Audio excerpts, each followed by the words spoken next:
कहते हैं जिंदगी का आखिरी ठिकाना ईश्वर का घर है। कुछ अच्छा कर ले मुसाफिर, किसी के घर खाली हाथ नहीं जाते।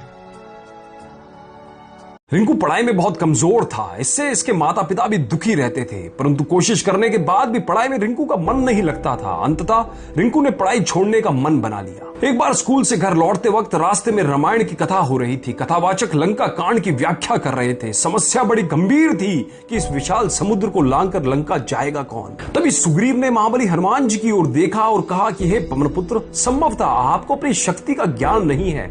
बचपन में आपने सूर्य को एक फल समझ निगल लिया था, फिर लंका की दूरी ही क्या। हे पवनपुत्र, जरूरत है तो सिर्फ आपको अपने विश्वास को जगाने की। ये सुनकर हनुमान जी को आश्चर्य हुआ और उनका विश्वास भी जाग गया और वो समुद्र लांघ गए। रिंकू मन ही मन सोच रहा था कि जब हनुमान जी ने अपने विश्वास से शक्ति अर्जित कर समुद्र को लांघ लिया तो पढ़ाई कौन सी बड़ी बाधा है। उसी दिन से रिंकू ने प्रण लिया कि वह भी ध्यान लगाकर खूब पढ़ेगा और सफलता अवश्य प्राप्त कर लेगा। उसकी मेहनत रंग लाई। कमजोर रहने वाला छात्र रिंकू 10वीं की बोर्ड परीक्षा में सबसे अव्वल स्थान पर आया।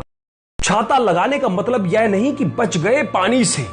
छाता लगाने का मतलब यह नहीं कि बच गए पानी से। डुबाने वाला पानी सर से नहीं पैर से आता है। यह जिंदगी एक संघर्ष है, चलता ही रहेगा। कभी अपने जीने का अंदाज ना खोना। दोस्तों, अगर सीखना है दिए से तो जलना नहीं मुस्कुराना सीखो। अगर सीखना है सूर्य से तो डूबना नहीं उठना सीखो। अगर पहुंचना हो शिखर पर तो राह पर चलना नहीं, राह का निर्माण सीखो। दुनिया की ताकतवर चीज है लोहा, जो सबको काट डालता है। लोहे से ताकतवर है आग, जो लोहे को पिघला देती है। आग से ताकतवर है पानी, जो आग को बुझा देती है। और पानी से ताकतवर है इंसान, जो उसे पी जाता है।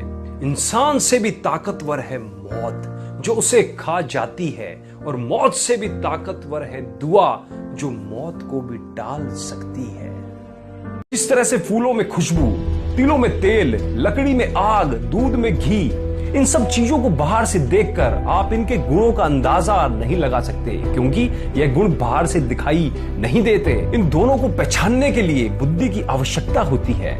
ठीक उसी प्रकार मानव शरीर में आत्मा का निवास होता है। किसी आत्मा को हम शरीर से अलग करके नहीं पहचान सकते, केवल अपने विचारों से ही इसकी परख की जा सकती है। कहते हैं हर बात जुबान से हम इशारा नहीं करते, आसमां पर चलने वाले जमीन से गुजारा नहीं करते। हर हालत बदलने की हिम्मत है हम में, हर हालात को बदलने की हिम्मत है हम में। वक्त का हर फैसला हम गवारा नहीं करते।